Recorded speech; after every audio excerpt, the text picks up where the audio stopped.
આખરે આ રસ્તો બન્યો ખરી. હવે દર્શક મિત્રો તમે જોશો કે આ રસ્તો જે છે એ છે જળદેવી માતાના મંદિરથી લોટસ જે આપણે જઈએ એ વાળો રસ્તો.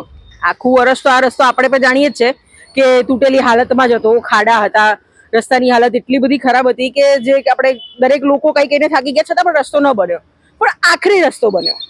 પણ સવાલ એ છે કે આખરે રસ્તો બન્યો તો ચોમાસા પહેલા જ કેમ બન્યો? ચલો કઈ નહીં, રોડ બનાવ્યો. હવે એની ક્વોલિટી પણ આપણે જો થોડી ચેક કરીએ ને તો માત્ર ઉપર એક લેયર કરી દેવામાં આવ્યું છે. કોઈ પ્રોપર ખોદકામ કરીને કે પ્રોપર વ્યવસ્થિત જો રસ્તો બનાવવામાં આવ્યો હોત તો કદાચ હજી એ પણ સમજી શકાત કે આ લાંબા સમય સુધી ચાલશે. પણ અત્યારે જો આપણે જોઈએ ને તો અહીંયા આપણને આ દેખાય છે કે કેટલું પતલું લેયર જે છે તે પાથરવામાં આવ્યું છે. માત્ર એક ઉપર એક કહીએ કે થીગડું પાડી દેવામાં આવ્યું છે, ખાલી પાથરી દેવામાં આવ્યું છે કે ટેમ્પરરી કદાચ આ રોડ સારો દેખાશે. હવે આ જ રોડ જ્યારે આટલા ટાઈમથી એટલી બધી ખરાબ હાલતમાં હતો, એટલા બધા ખાડા હતા, લોકો કઈ કઈને થાકી ગયા હતા, પણ તંત્ર જાગ્યું જ નહીં. અને આખરે આજે જાગ્યું અને સરસ મજાનું આ પતલું લેયર પાથરી દેવામાં આવ્યું છે કે દેખાવમાં તો બહુ સરસ લાગશે.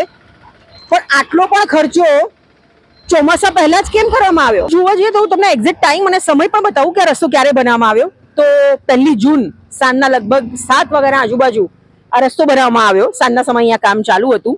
અને ચોમાસાની જો વાત કરીએ તો દક્ષિણ ગુજરાતમાં સત્તાવાર રીતે જો ચોમાસું જોવા જઈએ ને તો 15 જૂન આજુબાજુ બેસે છે. અને ગયું જે ચોમાસું પતી ગયું એને લગભગ 7 થી 8 મહિના થઈ ગયા. ત્યારથી આ રસ્તાની હાલત તો આની આ જ હતી. તો આખરે ચોમાસા પહેલા જ કેમ યાદ આવ્યું કે આ રસ્તા પણ બનાવવા જોઈએ?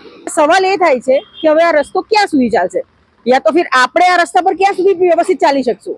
આખું વર્ષ જે રોડની સામે કોઈ જોવા તૈયાર નથી હોતું, લોકો આખું વર્ષ તકલીફ ભોગવે છે, રોડ રસ્તાની ફરિયાદ તો આખું વર્ષ ચાલતી રહે છે. ત્યારે એક જ વાત કહેવામાં આવે છે કે ચોમાસું પતશે પછી રોડ બનાવવામાં આવશે. પણ ચોમાસું પતી ગયું, બીજું ચોમાસું આવી ગયું અને હવે રોડ બનાવવામાં આવ્યા છે. તો સવાલ અમને પણ છે અને જે અમારા વ્યુઅર્સ છે જે અમને જોઈ રહ્યા છે અત્યારે, તમે લોકો પણ અમને જરા કહેજો કે આ ચોમાસા પહેલા જ રોડ બનાવવાનું કારણ શું?